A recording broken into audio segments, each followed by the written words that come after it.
Silver conducts heat better than any metal on Earth. Not well. Better than every single one of them, including copper and gold, which means there is a test for silver that no plating can survive, and you run it with an ice cube out of your freezer.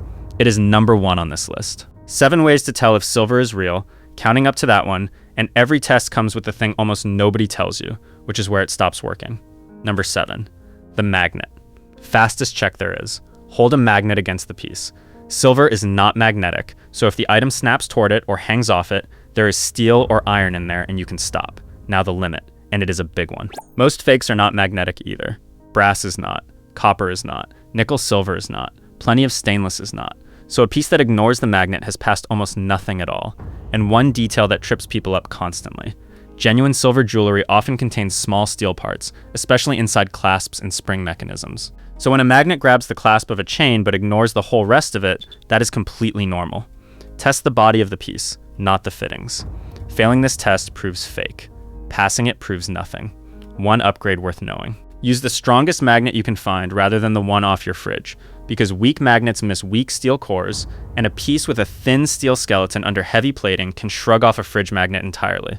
Number 6, the stamp, and the words that mean no silver at all. Turn it over and hunt for a mark, usually hidden inside a ring, behind a pendant, near a clasp, or on the underside of a spoon.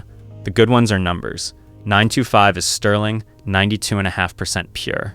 You will also meet 800, 835, 900, 935, and 950. All of them real silver at different purities, and older European pieces use the lower numbers constantly. Words also count. Sterling and stir both mean the real thing. Now the ones that should stop you. EP means electroplated. EPNS means electroplated nickel silver. Silver-plated means what it says. And the sneakiest of the lot, German silver, sometimes called nickel silver, contains no silver whatsoever. It is copper, nickel, and zinc, and the word silver in the name describes the color and nothing else. Same caution as always though, and we covered it in the hallmarks video. A stamp is a claim, not proof. Counterfeiters stamp 925 every day of the week. And absence of a stamp is not proof either, in the other direction. Plenty of genuinely old silver carries no purity number at all, because consistent marking is a relatively modern habit, and on very worn pieces, a shallow mark can simply be polished away over a century of handling. On old silver, you replace reading with testing. One more thing worth knowing, because it turns a stamp from a yes or no into a biography. British silver does not use a purity number at all. It uses a lion walking with one paw raised, and where you find that lion, you will usually find 3 or 4 more symbols beside it. A town mark, a date letter, and the maker's initials. Those little pictures can date a piece to a single year and name the workshop that made it, which is a completely different level of information from 925. We took that apart properly in the hallmarks video, and if you are looking at old silver flatware right now, that row of tiny symbols is the most valuable thing on the object. And watch for the trick of position. On genuine pieces, the mark sits somewhere discreet but sensible, inside a ring, under a handle, on the back of a bowl. On fakes, it is often stamped somewhere convenient for the factory rather than somewhere a silversmith would choose, and it frequently looks crisp and machine, even in a way that hand-struck marks never do. Number 5, the wear points. 5 seconds, no equipment, and it catches the most common fake of all, which is not fake silver, but real silver spread very thin. Plating is measured in microns and friction removes it, so look at the places that rub: the underside of a ring band, the edges of a clasp, high points on a bracelet, the back of a pendant. On a plated piece, those exact spots go from silver to a warm yellow, pink, or gray as the base metal underneath comes through, and once you see that color change, you have your answer. Solid silver cannot do that, because there is nothing underneath to reveal. It is the same metal at the surface as it is in the middle. A sharp line where one color becomes another is the single most reliable thing your naked eye can find. And there is a second place to look that people forget entirely: the inside. On a hollow piece, a locket, a bangle, the back of a brooch, look at any interior surface or any edge where the metal was cut or drilled. Plating covers what a factory expects you to see, and interiors are frequently where the base metal is simply left showing. Number 4, the white cloth. Here is a test that uses a property people think of as a flaw. Take a clean white cloth and rub the piece firmly for a few seconds. Real silver reacts with sulfur in the air, forming a thin layer of silver sulfide on the surface, and rubbing lifts some of that onto the cloth. You get black marks, not dirt gray, black. A plated piece with worn or sealed plating, or a base metal imposter, gives you nothing, or gives you a smear of something that is clearly grime rather than that distinctive black transfer. So the thing everyone hates about silver is quietly one of its credentials. Tarnish means the surface is genuinely oxidizing, and we went deep on that in the video about jewelry that looks cheap and is not. Black is not damage. Black is chemistry doing exactly what real silver does. 2 practical notes on running it. Use a genuinely white cloth, because on a gray or patterned one, you will see nothing and conclude the wrong thing. And do not run this on a piece that has been freshly polished, because the polishing has already taken the sulfide layer off and there is nothing left to transfer. The test wants a piece that has been sitting in a drawer, not one that has just been cleaned to look nice for you at a market stall. And if the piece is heavily tarnished, notice something before you touch it. Real silver darkens right down into the recesses, into every engraved line and every corner, because the air reaches everywhere. Sprayed on artificial aging, which exists on reproduction pieces, tends to sit oddly, 2 even across raised areas or oddly absent in the places air would actually collect. Number 3, the sound. This one belongs to the old dealers, and it is genuinely lovely once you have heard the difference. Silver has a distinctive acoustic resonance. Balance the piece on a fingertip so it is barely touching anything, and tap it gently with another metal object. A coin works. Real silver produces a clear, high, bell-like ring that sustains for a second or 2 and fades slowly. Base metals and plated pieces give you a short, flat clunk that dies instantly. There is no ring in them. 2 limits. It only works on pieces that can vibrate freely, so coins, bangles, spoons, and solid rings are ideal, and a soft, flexible chain will tell you nothing. And your ear needs a reference, so tap something you already know is sterling first and listen to it. Once you have that sound in your head, the difference is not subtle. There is a reason this test is so old.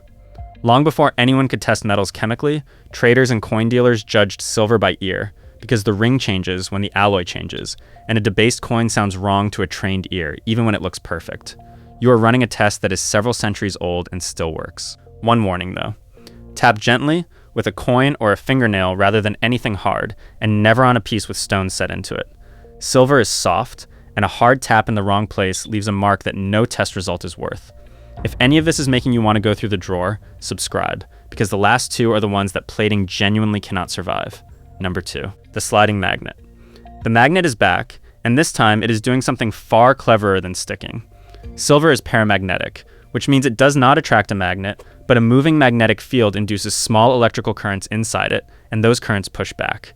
The result is a braking effect you can actually watch. Here's how you run it. You need a strong neodymium magnet, not a fridge magnet, and a piece with a decent flat surface, a bar, a spoon handle, a wide bangle. Tilt the piece to about 45 degrees and set the magnet at the top. On real silver, the magnet slides down slowly, hesitantly, as though something is holding it back. On a fake, one of 2 things happens. It sticks, because there is iron in there, or it slides off fast and freely, because the metal generates almost no resistance. The reason this beats most of the tests above is that it is not reading the surface. Induced currents run through the body of the metal, so a thin silver skin over brass does not produce that drag. It is genuinely satisfying to watch, and it needs 1 magnet and no chemicals. Its limit is shape. The effect needs surface area and body, so it is superb on bars, spoons, wide cuffs, and flat pendants, and close to useless on a thin ring or a chain, where there simply is not enough metal for the currents to build up in.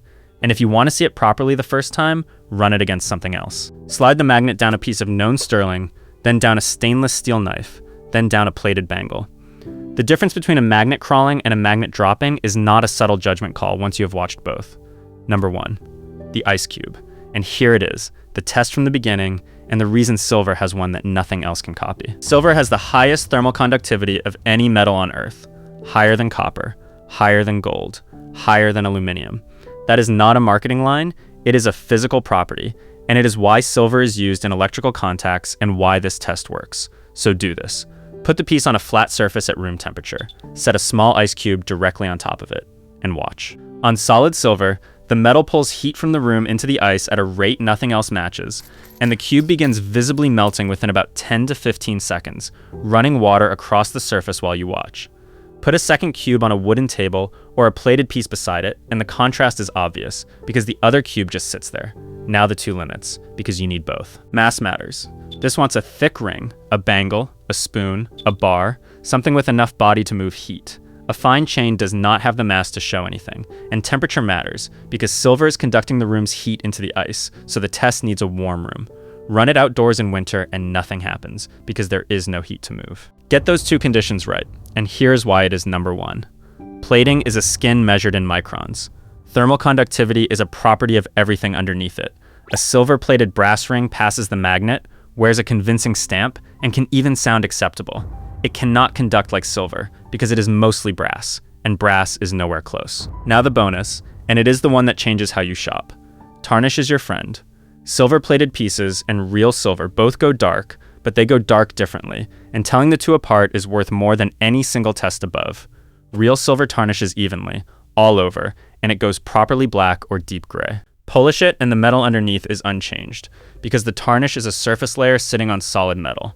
Plated pieces fail in patches. The dark appears first at the high points and edges, and underneath it there is a different color, because that is base metal showing through, not oxidation. Yellow, pink, or dull gray against silver white. So when you are standing at a car boot table looking at a tray of dark, unloved, unattractive metal, you are looking at the one condition that tells you the most. Even blackness is a good sign. Patchy blackness with color underneath is your answer too, just the other one. Now the honest note. These 7 give you confidence, not a verdict. Stack them rather than trusting one, because every test in this video has a hole in it, and the holes do not line up. A piece that passes the magnet, shows a proper stamp, leaves black on a white cloth, rings clearly, drags a magnet, and melts ice is real, and no plated imposter survives all 6. For certainty, an acid test kit is genuinely accurate, and any jeweler can run one in seconds. The trade-off is that it needs a small scratch in a discreet place, so it belongs on pieces you are buying or selling rather than on an heirloom you already own and love. And when the answer really matters, especially on old silver where the maker's mark may be worth more than the metal, do what this channel says every week. Take it to a good independent jeweler. They can read the marks, test without guessing, and tell you whether you are holding sterling, plate, or a 100-year-old piece whose value has nothing to do with either. Now tell me in the comments what your drawer turned out to be. The chain that stuck to a magnet.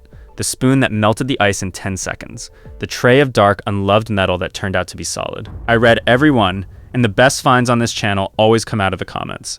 This channel takes no sponsorships and no paid placements. No brand, no dealer, and no refiner pays to be praised or buried here. And that independence is the only reason I can tell you which of these tests actually works and which one everybody repeats without checking. If straight answers like this are why you keep coming back, the join button below makes you a member and keeps these breakdowns honest.